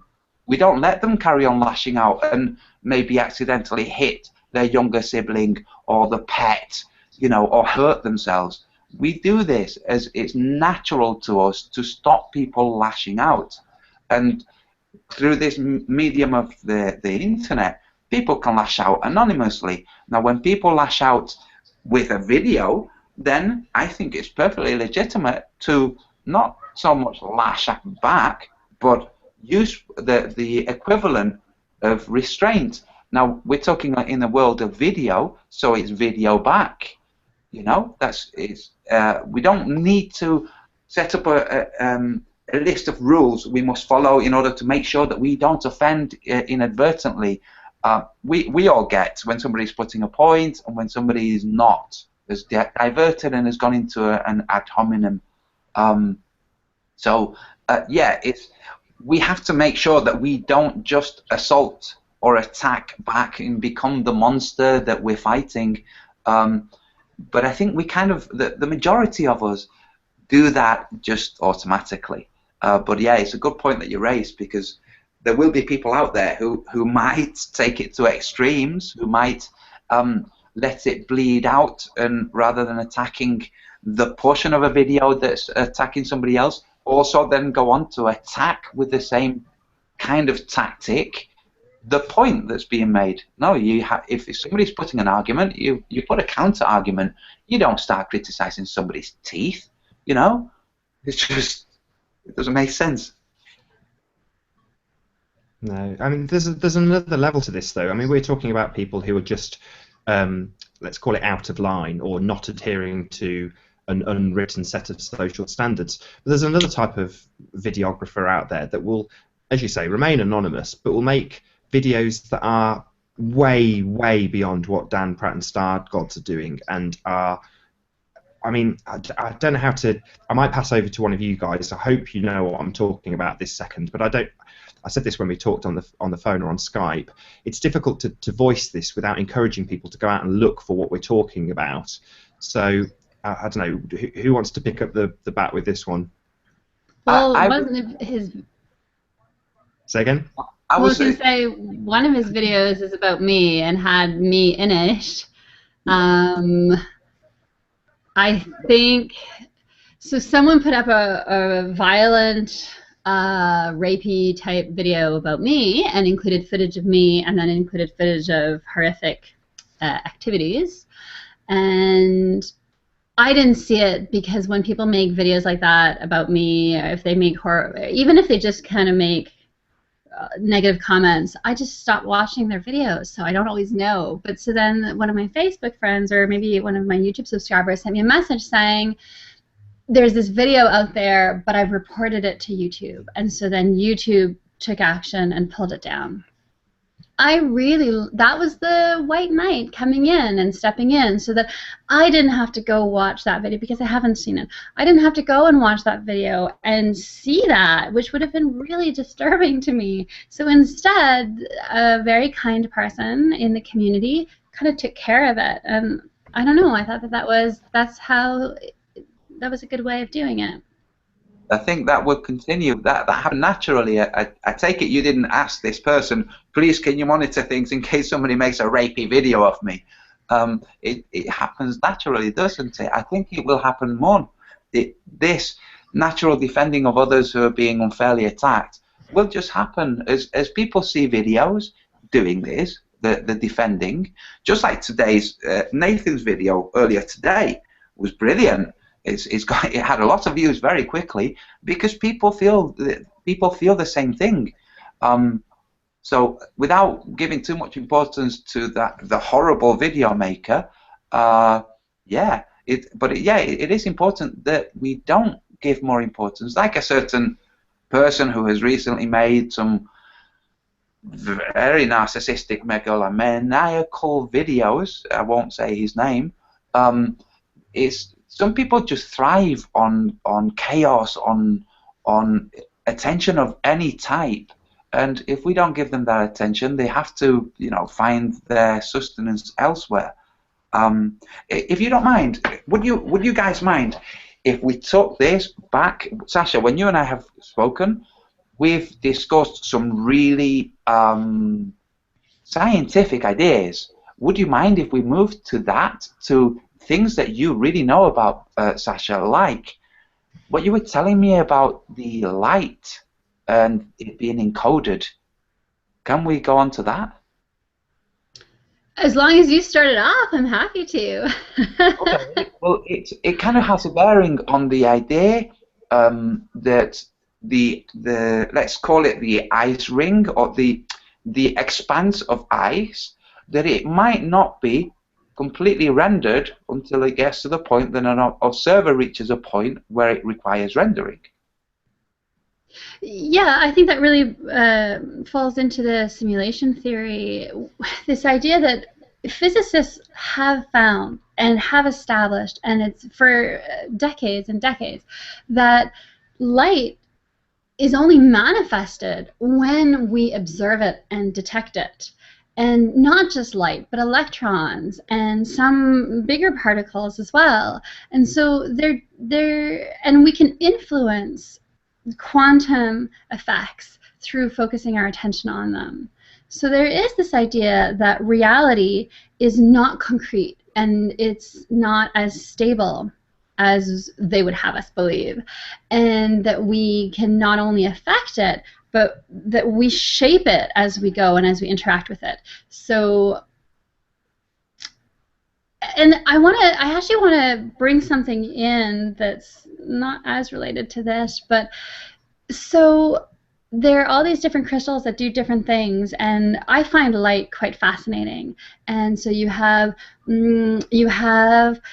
barium titanate, which is found in chemtrail residues, which is a phase conjugate crystal. So light comes into it and it bounces back at exactly the same angle, the same amplitude, the same phase. It comes out in the same way. And there are a lot of interesting implications to this. And so I was looking into these kind of structures. As I was doing this, I came across an article about a researcher who was working for a Chinese company, and he was doing research with gallium nitride, which basically they're the patents about the artificial sun that we've been talking about, right, in the flat earth community. And they're patents from the 60s on how to construct an artificial sun. And I think this is interesting in terms of the flat earth. If you look at what materials you would use, gallium nitride is a very ideal crystal structure to use for that, and it's used in diodes, and it can absorb really high temperatures, and it's fine. And the company that this guy was working for in China was called A-Star. That was the acronym for the company, and he was killed anyway. They killed him, and the FBI got involved, and then they pretended that it was a suicide. And he had told his family that he was really concerned about the work that he was doing and how it would affect U.S. national security. So I don't know, to me, I think that the flat earth theory opens up avenues of research into other topics that are related to how is our reality constructed. And there are two layers to that. There's the layer of, are there artificial constructs that are starting to be imposed at the level of government or technological advancements that are used against us to manipulate how we experience reality? And then the second level of that is just the underlying structure of reality something that's somewhat artificial or that's somewhat manipulable by us? Yeah, I've gone off on a weird tangent. I'm sorry. Oh, no, that was cool. So we're getting onto like the mechanisms involved, the mechanics involved in the structure of what we call this world. So we have the subtle, soft elements like propaganda and information, and then we have the more concrete elements like matter, energy, and say the firmament. What's that made of? And sorry, can I interrupt here, Antonio? Because Sasha said something quite pertinent, which was that we can affect reality. And some people watching this may be familiar with the double slit experiment, but there was another experiment you mentioned on the Skype call we had a few days ago. Can you, I'm sure you know which one I'm talking about, can you just explain to the audience what that experiment is and how it works, Antonio, please? Oh, I don't recall, Nathan, sorry. A bit of water involved. Water. Oh, yes. You were saying the stream of water, the column. Yes. Go, Sasha, you tell it. Oh, okay. Well, just that they had set up a room, they had put enter above the door, and so that people weren't co-opted into participating in the experiment. It was a very voluntary basis. So people that walked by saw the word enter. If they wanted to, they could enter the room. If they entered the room, then they came to a glass window that allowed them to see into the area where there was a setup, where there was a little water fountain, but it was so precisely manufactured that it looks like a glass column rather than water. And by having people observe it, the water column goes from being perfectly coming out at a very regulated rate to spurting. So either the fountain goes up and down or it's kind of disturbed, simply through the effect of having a conscious observer interacting with it. And the people didn't know what they were doing. They didn't know what they were seeing. So they were just curious. They walk in, and then they see the water fountain change, basically, which proves that you don't have to be desiring an effect or even be aware that you're having an effect. Just by simple observation, you're having an effect on reality, on visible reality, not just on little things that you can't really see, but on the rate that water is coming out of this fountain. Antonio? It's called the observer effect. Is that correct? Yes. And the interesting thing is that the experiment was not set up to see whether or not people have this effect. The experiment was set up in an engineering university, in an engineering department of one of the best engineering universities in the UK, and it was because it is widely understood that things like gremlins don't exist when somebody's computer packs up, and always his computer or her computer packs up. It's not a case of gremlins. It's a case of something more subtle happening, and it's been understood. You know, in the building industry, there are people. I worked in the building industry for a short while, and there are people who you just wouldn't allow to go on the higher levels because they had accidents, they dropped things, and there are people that don't. And in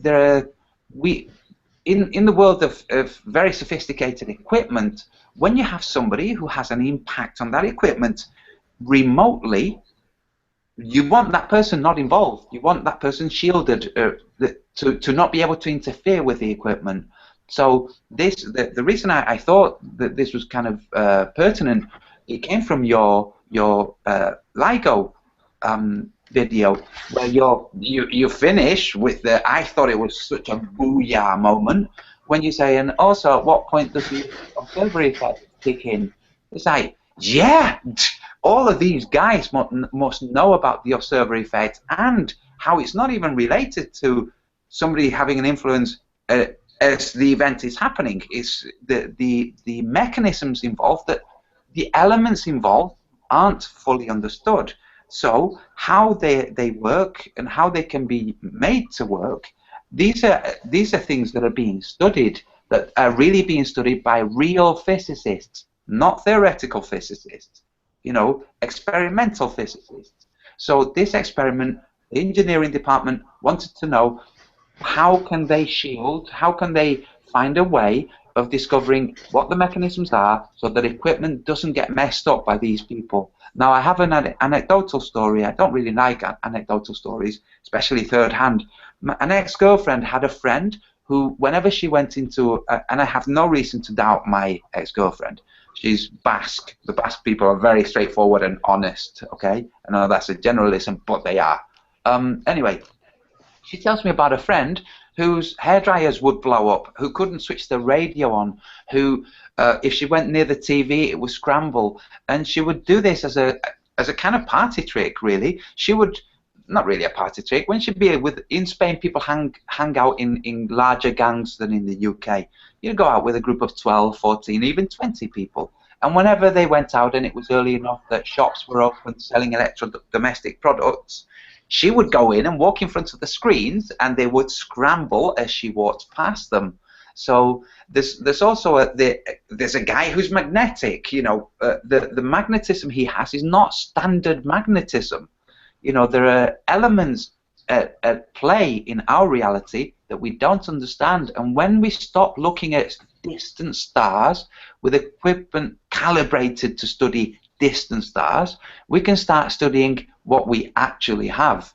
So the actual energies molding the world, how they play, how the celestial South Pole does what it does. What is it doing? How is it doing it? How is the North Star at the distance it is? How is it visible from these points? What's going on? The big questions that all flat earthers are asking.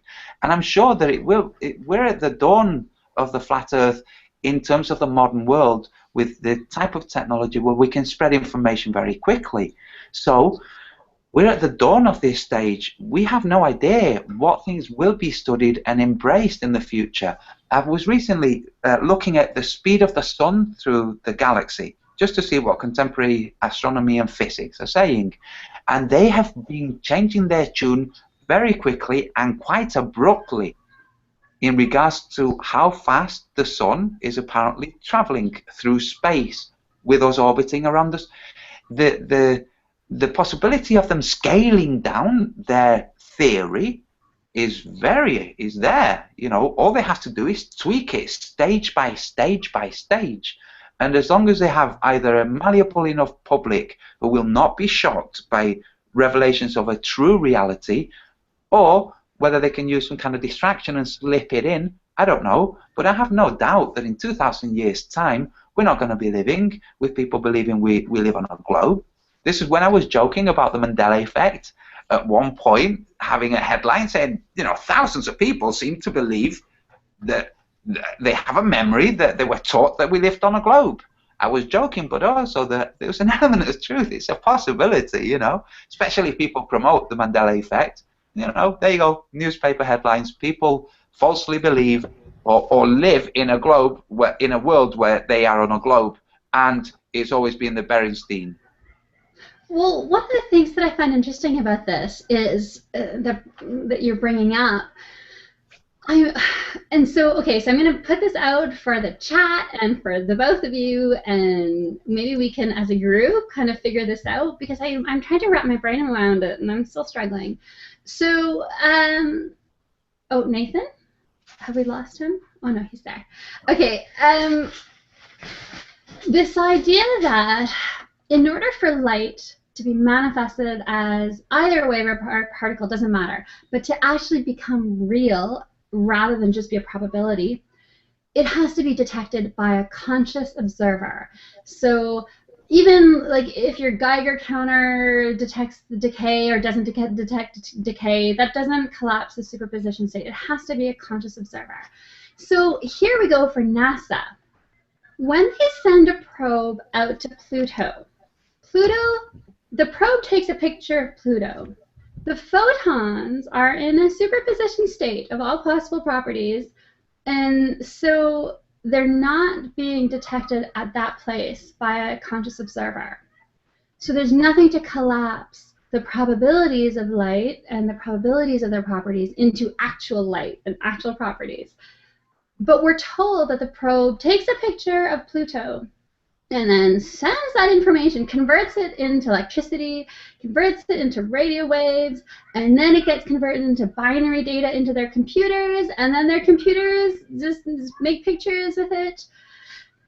And then conscious observers look at the pictures or at the data. But and this is what I brought up in my LIGO video. Where in that stream does the conscious observer collapse the superposition states of the photons at Pluto that are bouncing off Pluto into the probe's detectors? And this might sound like a weird abstract question, but this is very real. And the implications of it are very real. Because if we can show that that's not possible, then that brings into question all these images that NASA is showing us of all the Mercury and Saturn. And so I think it's worth investigating. And then the alternative is, if by looking at the picture 2 months after it was supposedly taken, at such a distance that the actual photon wasn't detected by us, just the results of the data, then what does that mean about our ability to construct reality both in the past and far away? Do you know what I mean? So then a future observer observing something creates the reality in the past, right? Because the photo of Pluto was taken 3 months ago. I would like to get your thoughts on this. Well, is this a bit like if a tree falls in the woods and no one's around to hear it, does it make any sound? Is that a similar sort of thing? No, because when a tree falls in the forest and no one's around to hear it, the sound waves are still created. Whether there's an eardrum there to transfer the sound waves into something that humans consider audible, that's independent of the fact that the sound waves exist. But the probe taking the picture of Pluto, we see from repeated experiments, I have a magic lamp just beside me that has to do with this stuff as well, that the light actually only exists as a probability. It doesn't exist as a thing. It's just a probability until it interacts with consciousness. And so then how is the image possible? Nathan, the difference between the tree falling in the forest and what Sasha's saying is the tree falling in the forest is basically an example to help define the study of phenomenology, which is a specified field in philosophy, where the idea is that the phenomenon, once registered, has existence, but the mechanisms that cause that existence can pre-exist until the point that it is observed, and at that point it then has the quality of phenomenon, a phenomenon being something that is experienced by a consciousness. So it's a circular argument really, but with what Sasha's saying is it's taking it a step further, where the consciousness actually molds the thing that then causes the phenomenon. So rather than the phenomenon possibly being there in some realm waiting for a consciousness to stumble across it, it's the consciousness by intent causing the phenomenon to happen. And when we look at the binary data being coalesced into an image by virtue of computer programs, the computer has no idea what it's displaying because it doesn't have consciousness. When the human goes and looks, one of the things that intrigues me about this is the human then looks at the image and sees that image. The phenomenon exists because that consciousness has now engaged with it. So the source of the phenomenon, which was the binary data and the distance, if we think that NASA individuals are honest, they really believe the distance is related, the time is related, the method for transferring the information, all of these things are related. They look at the image at that instant, the image exists. And what I find so fascinating is that that image exists, that consciousness goes away. Months later, a different consciousness comes and looks at the image, and the image is now congealed, as it were, by the first consciousness that saw it. What Carl Jung explained is that some possibilities are that the initial consciousness molds the phenomenon, and that phenomenon goes into the collective unconscious, into an archive. When the new consciousness comes along, they basically open that archive and have the molded phenomenon that was molded by the first consciousness. It's fascinating, and it leads into the whole, is the whole of the ice sheet with possible other ponds. Are the other ponds already existing without human consciousness? Are the consciousnesses there that allow it to exist? Are they aware of us? Has it been rendered? Has consciousness got to the point where it has molded the world? Because like even in religious texts, the whole Genesis, in all of the religious texts that talk about a deity, an entity, a creator God, the first thing that's there is consciousness that creates molds. And it's amazing to find it through physics. Yes, consciousness does mold. In terms of the column of glass that turns out to be water, when the observer tries to figure out what they're looking at, and they're asking themselves, I want clarity, and suddenly there's clarity, oh, it's water. That consciousness has created a difference in what looked like a glass bar. It has created difference that can be observed by that consciousness as water. That impact has been created by that consciousness. Before that consciousness engaged, all there was what looked like a bar of glass. It's a new phenomenon, the leaning over of the water or the spurting.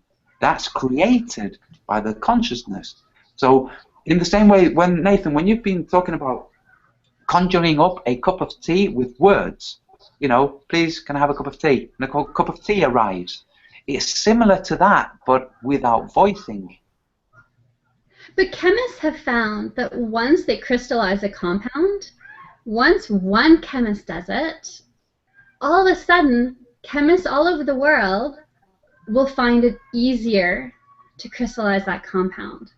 So there seems to be, and that's that collective unconscious that Carl Jung was talking about in the archetypes, and that ties into what you're saying, which is that once you create the reality, it's more accessible to others. And to me, I found that fascinating that it came from chemists, from this idea. Once you synthesize a compound, then all of a sudden it becomes easier to synthesize.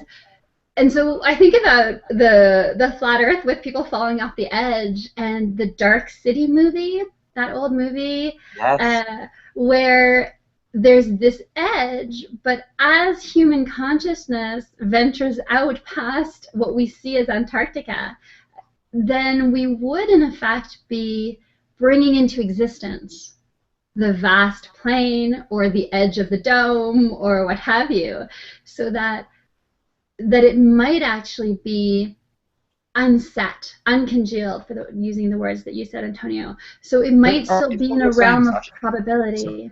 sorry to interrupt, Sasha. Is what you're saying that in the same way as we had a map of the world, we had the map on Monday, and it showed us all of the lands, could potentially the new world exist because people have gone out looking for it? Is that kind of what you're saying? Well, because what we know from particles is that they'll be in a state of probability. So maybe there's a 90% probability that you'll find the electron here, and there's a 10% probability that you'll find it there. But by looking here, then it manifests here. But if you had looked there, then it might still have, because there was a 10% chance. So you're kind of interacting with reality to bring it into existence. So it would be the same thing. So maybe there's a 20% probability that there's a dome, and maybe a 40% probability that there's another puddle. And they just exist as probabilities, but they're not set. They're not determined. It doesn't mean that one is more probable, therefore it is. It just means that there's more probability, but it's not certain. And until our consciousness interacts with it, it's still open. And Is this like, is it called Schrodinger? Is that right? Schrodinger's cat, where he puts a cat in the fridge? Is that the one? Similar? Well, he puts it in a box with a vial, and then the cat is both alive and dead until he opens the box to check. It's kind of like that. But the implications of this, though, with what Antonio was saying about the column and the wanting to know what it is, wanting that certainty, makes it behave in a way that allows you to get an answer. So it's not just that we're affecting things, we're actually affecting things in the direction that we want, that is useful to us. So my magic lamp, I want it to be pink or lavender because it's most beautiful when it's pink and lavender. And so when I'm focused and I'm in the zone, it just stays pink and lavender. Whereas if I'm not, then it just goes through all the different colors. So it's not just that we're having an effect, it's that we can guide it. So it suggests that there might be a 40% probability of a dome and a 20% probability of another puddle. The first people to go out there and explore are going to shape what they find. Because even if the probability is lower, that doesn't mean it's not going to happen. So if they want it to be the dome with another puddle, in essence, they might be able to affect that probability to manifest that. And once they do, then that's set. Then anyone who follows behind them is going to find the next puddle. So that's why if there's a possibility that it's undetermined, then do we want it to be our military arms of our governments that are at the forefront of exploration? Because what are they going to find? They're going to find territory to fight over. They're going to find people to fight for it. Whereas maybe if it's a different type of person that is sent on the expedition, maybe they'll find something else.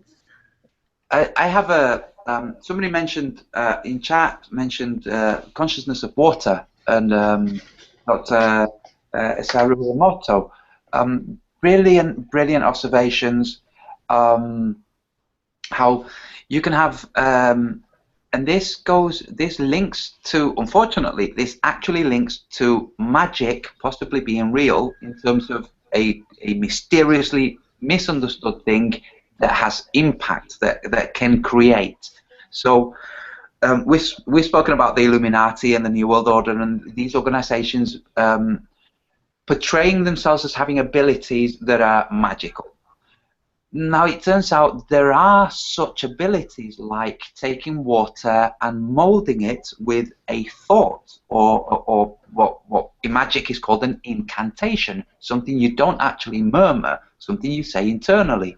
So saying thanks to the water will mold the crystals into a shape that's recognizably that of thanks. Now, it will have been Dr. Emoto himself that dictated that shape unconsciously. It looks like a certain type of snowflake. That's the thanks shape. Now, when you take a drop of water from that vial and you put it into another vial of water that has not had any incantation, when that drop engages with the other water, all of those drops now have the same thanks. So when we look at the possibility of the military going out there with the idea of threat and encountering threat or fear, then that's a quite a dangerous situation. Luckily, it looks like what they really have out there are scientists looking for answers. So the likelihood that they'll find things that are less threatening is wider. I think. I suspect that some of the studies going on out there are not going on so that they can be used as a cover for the military being there. I think some of the experiments and observations going on there are legitimately trying to make sense of the world. Now, we're not going to hear what their discoveries are, just like we're not going to hear what the discoveries were of the intact Popol Vuh that was found in Colombia, I think it was. One of the Central South American countries. A huge mountain turned out to be a pyramid, and the top of this pyramid, it had overgrown with jungle. The top of this pyramid turned out to have, oh, go Sasha, it's okay. Yeah, I'll mute it. The top of the pyramid turned out to have an intact version of the Popol Vuh, which is the creation myth and evolution myth, what we call myth, the explanation from the Maya and the Olmec and the Toltec. We haven't seen this. The Christians, when they arrived at the Mayan temples, destroyed this way back when. The conquistadores, they just destroyed everything that was heretical. So to find an intact, translatable Popol Vuh, we don't hear what they're doing. It's now guarded. You can't just go up there on a holiday.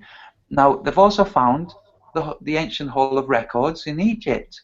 We're not having discussions of what their discovery is, what this uncovered there, and we're naive if we think that the guys out in Antarctica are just killing time, eating fish fingers, and just letting their bank accounts increase whilst they're out there. They're doing experiments, but we shouldn't be surprised that we don't hear what their results are. And I think once we bend our mind to discovering what they're doing, we can actually mold the results that they get. So if we all think expanse of land with benevolent tribes elsewhere that don't have diseases that will wipe us out, that are really cool, have technology or whatever, we could mold that. I mean, it's magical thinking, but Isaru Emoto demonstrated that magical thinking actually works. It could also be why when somebody cooks for you or makes a drink for you and you're grateful for that drink, whether you say thank you or not, that gratefulness is there, that thanks is there, and you then taste the drink and it's the best drink you've had. It's because you've just molded it with your gratitude. So let's have that's a useful opportunity, actually, Antonio, for me to come on to something that was kind of the original premise for doing fourth wall mechanics, or mechanics of the fourth wall, which was about magic in general. Again, on the Skype conversation we had a couple of days ago, you were saying that a lot of the subliminal programming is left there in plain sight for us to find, to convince us of the idea that we can actually be programmed by their tricks and ploys. And off the back of that conversation, Sasha basically started talking about one particular magic trick, so the coin in the bottle trick. And the question she asked was, how does that trick work? And specifically referring to how do you get the coin into the bottle? And I was quick to point out that isn't really the trick. That's actually quite simplistic, and the same applies to things like the globe lie. The globe, once you spot it, isn't really the magic trick. It's all of the stuff that goes behind the scenes that you don't see that makes the trick work. So even if you're exposed to the magic trick, you're told that the globe is fake and the globe is a lie and the globe is nonsense, you still don't see all of the mechanisms that have been put in place before the actual trick to make you fall for the trick. So in the case of the bottle trick, I've seen, I can't remember the magician, but he did a similar thing, and it takes lots and lots of research to get to this point. But he has a lady walk past him in the street, and he starts quizzing her about various parts of her personal life. And then as the trick goes on, he sets like fire to his chest, and it says one of those personal details. But he's filming a train go by with all of the personal information on the train as it goes by. Now, to the unwitting audience, it seems like that woman has actually just stumbled upon this magician, and then he knows lots and lots of information about her. The real trick is that they've spent months in advance actually researching this woman, finding out where she goes, finding out what she does, in some cases replicating property, so that they can fool her into thinking they've, I don't know, destroyed her watch in a bottle. But that is the actual trick, the getting the watch or the phone or whatever it is into the bottle. That's a really small and boring part of the trick. And usually when magicians expose their trickery, that's the bit they'll expose. They won't tell you that they've spent months researching the victim.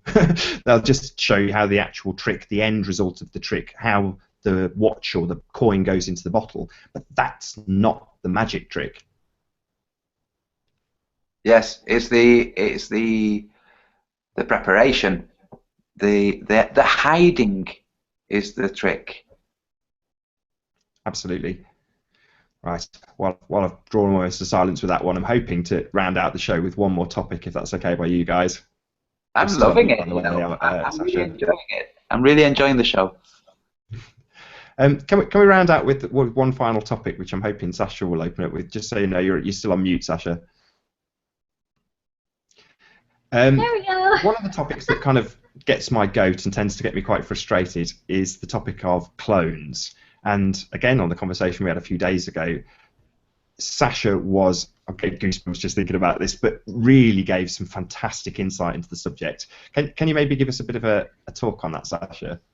Well, yeah, sure. So it was Nicki Minaj was one of the first to start with the Stop Human Cloning hashtag, and it has to do with that subtlety thing. Nicki Minaj, in order to be where she is and to have the fame that she has and to maintain it, you have to have the plastic surgery, you have to have the manufactured image, you have all these 12 to 16-year-old girls that are emulating you, that are dressing as you, you have fans that are getting plastic surgery to look like you, and you don't even look like you because your image is so, it's photoshopped, it's controlled, and so I think that for me, my interpretation was stop human cloning in the sense of stop trying to have all these people look like her, Nicki Minaj, and she doesn't even look like her. So she's a clone of herself, of a better version of herself, but not an actual clone. It's more this idea of drones, of empty humans that are just trying to be her, and that there's this group of executives, music executives, that have shaped her, that have packaged her to be this this person, Nicki Minaj, and nobody is Nicki Minaj anymore. She isn't even.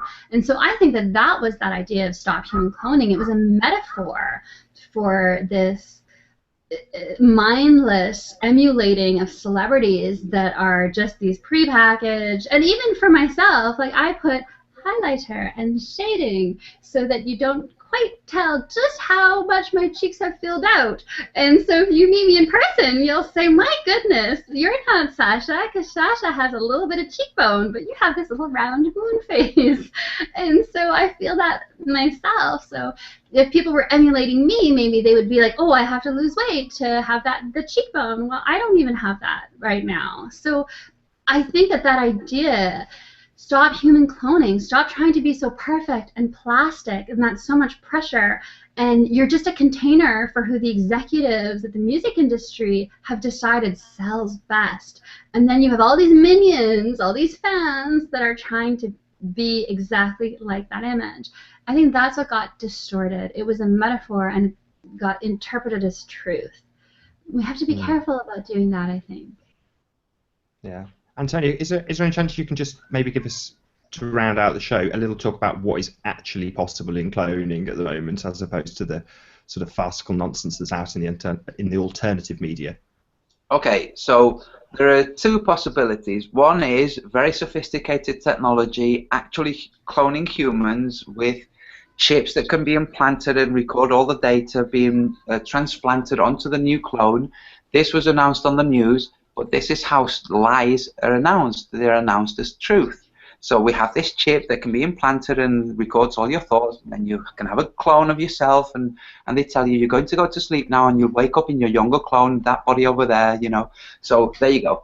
And you wake up in it. This is the story. The powers that be, who want us to think they're all powerful, have told us.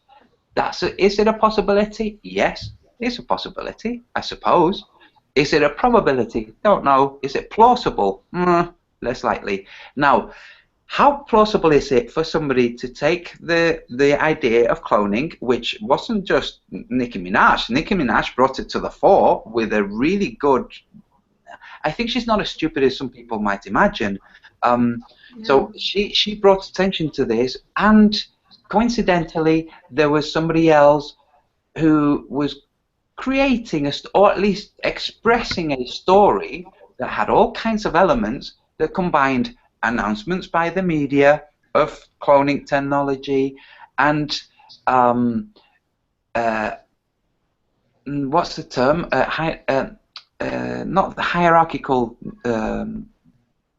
personalities. Sasha, what are they called? The archetypes. Sorry, and archetypes that we have. We have archetypal dreams. We have dreams that express archetypes and that are shared. Not so long ago, everybody was dreaming about being abducted by aliens.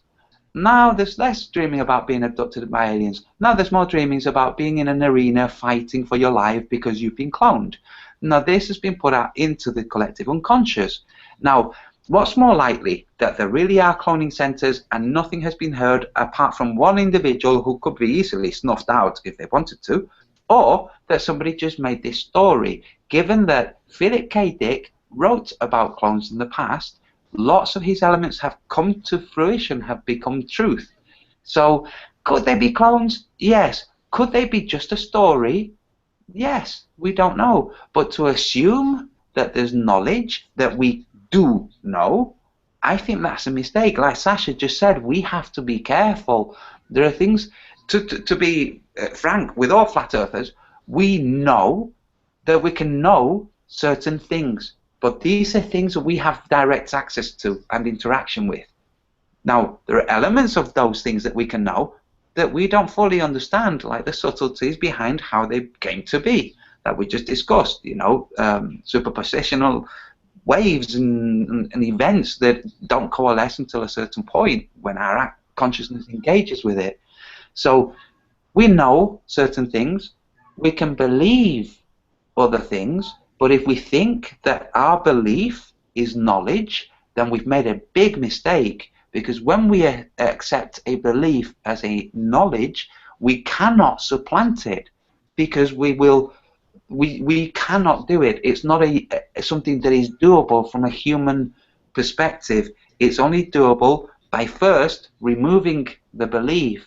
So first doubt has to come, and then questioning, and then discovery of flaws, and all the things that help us remove the belief. What happened with all of us when we had the belief of the globe removed by the doubts that were brought to it with the videos we watched and the discussions we heard on the flat earth. When we assume that we know, but that knowledge turns out to be merely belief, we've made a mistake, and we have to be really alert to this. So, for instance, going back to the beginning of tonight's show, Star Gods, Dan Pratt, other people out there know the Patricia Steers, the CIA agents, and all kinds of other stuff. They know that all of us, because we've already mentioned that we've discussed things, you know, off camera, we know each other, we're acquainted due to the flat Earth, just like we'll converse with people in chat. You know, we feel like we know you, but just because somebody knows something doesn't mean that is actually something that's true and knowable. The only way for somebody to know that Patricia Steer is a CIA agent would be for them to also be a CIA agent. There's no chance they're going to know it by being a neighbor or by somebody gossiping about it in a cafe. The only possible way that they would know is if they too were a CIA agent. So unless Dan Pratt is owning up and saying he's not actually on disability payments, he's a CIA agent, and the same with Star Gods and the same with everybody else, you're all full of shit, but you thought that the shit was cake. Yeah. It's true, you know. We have to understand that our world is made of a our experience of the world is an indexical experience. We can only experience it from us. I can only experience it through me, by me. And the same with everybody else. And my experience of the world has a combination of truths and then a combination of other things that are mysteries, some of which have glints of truth. But I don't know whether those truths are actually, those glints are of actual truth or merely of beliefs. I have no way of knowing, because those are things I don't have any actual empirical evidence of. And this is what the empiricists were all about. They're talking about things that you can actually attest to. You can say that fire burns because you've been burnt. So it's the same with everything else in life. There will be paranoid people out there who might think that all of us are avatars with that really sophisticated technology, when an actor can, you know, supplant, you know, George Bush or whoever. Yeah, but that doesn't mean we are, you know, that knowledge exists, that equipment and technology exists. The same with cloning. Doesn't mean that the cloning centers exist. And we definitely can't know that they exist. We can suspect and we can definitely believe. And people who think that the cloning is true, they believe that it's true. They can't know that it's true. So it's still a big question. This world is full of questions and mysteries, and it takes questioning to find the answers. If you don't do the questioning, you're not going to find the answers. If somebody brought you the answer and you had a belief in there where that answer would fit, it's not going to fit because it's already taken with a belief. This is what I like about the idea of, you know, people are afraid of the very wealthy uploading their consciousness into AI, but you wouldn't upload your consciousness. You would really just be uploading your memories and elements of your personality. And what I love about that is that then they would still need conscious beings to manifest reality around them, right? So sometimes I think that that's what we are. We're just the slaves that are here to manifest reality for an artificial intelligence of other peoples. We could be. We could also be here as the avatars of our own dreams. You know, we don't know. And there's other people with free will, and they, you know, they have available other mechanisms, and they're exercising their free will, and we succumb to it, and they succumb to us being here. Is an interesting interaction. But I think that that's part of the fun of it. Like, it's fun to entertain other possibilities, but be careful about falling into it and starting to mistake it for knowledge, which is what Antonio is saying, right? So I can entertain this idea, and I can even find evidence to support the plausibility of that functioning, but not of it being true. And that's, you know, so just because it's a fun thought experiment and you can logically parse it out and say, this is all logically consistent, that doesn't mean it's true or that it's happening, right? Yes. So Malav Cocktail has just asked whether there are clones or not. The answer is really, it's not determinable by anybody who is not involved. If it's something that's going on, only those involved can know. We are not involved. We cannot know. And the idea that they exist might actually mold their existence. So maybe if you'd like it to not be true, you start thinking, no, actually it's just an idea, it's just a very clever, it could be a really good author out there who has written the whole thing out. And if you look at it, it kind of feels a bit like that. If you look at the details, it seems like that. Right now it's very difficult for new authors to be published. So there are all kinds of websites to publish stories, and with that, people realize that they can create their own website and publish their own story. In fact, they can do the whole thing and make it seem like truth. If you look at, for anybody out there who has not seen the film A Scanner Darkly, if you go online and look for the website for A Scanner Darkly, it's brilliant. It's really good because it's almost like breaking A Scanner Darkly's fourth wall and reaching out through the world of technology. It's very well put together. It was more effective before the film came out, which is when it was set up. But if you imagine, it being before the film was released, you'll see how brilliant it is. And anybody can do that. I think we could probably do another 2 hours just on Philip K. Dick. Yes, we could. Now, this is one of the interesting things. So, he had this experience which was a testament to him of a higher consciousness. He called it VALIS, the Vast Active Living Intelligence System, which could transmit information to him. He said it had been transmitting information to him about the future world, and which he had written in science fiction novels, thinking himself that they were just science fiction novels, just ideas of the future. But when they started to be manifested in reality in his contemporary time, he had a problem. Eventually, this higher intelligence communicated with him and let him know it really was true and it really was there by doing something. I'll spare you the details. By doing something that it is not something that would be the possibility of random chance. So. Philip K. Dick was molding the future or seeing the molded future, which was helped to coalesce by his books and his interaction with this higher consciousness. So it's a possibility. If we start to think of cloning as a really benevolent thing, that's really great, and that all of the stories about all the torture and the murder and the rape and all of those things are just created by an author, I don't know, we can follow that avenue. I'm sure eventually we'll get to the point where we might have such technology. Well, the one thing that I will say, Antonio, is that this narrative is definitely out there in the mainstream media. You've only got to look at things like American Dad or pretty much anything by Seth MacFarlane, and you'll find cloning rife throughout it. Before we wrap up, guys, was there anything you wanted to add, Sasha? And as I say, we could easily spend another 2 hours on Philip K. Dick, but was there anything you wanted to add before we round out the show? No, I think it's wonderful that we're starting to have these conversations of related concepts, but that we're allowing ourselves to play with other ideas. I think this has been really great. That's the thing that I think is one of the assets of the Flat Earth community, is that we are flexible thinkers and that we're not constrained by a dogmatic sense of what has to be real. And I think we should take advantage of that and explore other ideas as well, because I think maybe we can discover other truths, right? So, yeah, so I'm happy to participate in this. This has been a lot of fun, and I hope to do it again. Superb. Antonio, you got any final thoughts before we round out?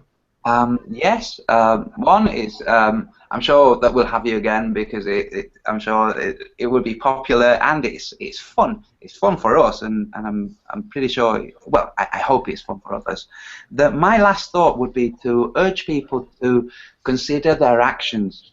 Consider their actions, the repercussions of their actions. If the intent is malevolent, the person that's going to suffer most from that intent is yourself. This is written in magic with the whole, what you send out, you get back threefold. But consider your actions, your interaction with the world that we live in, dictated by you, not dictated by others.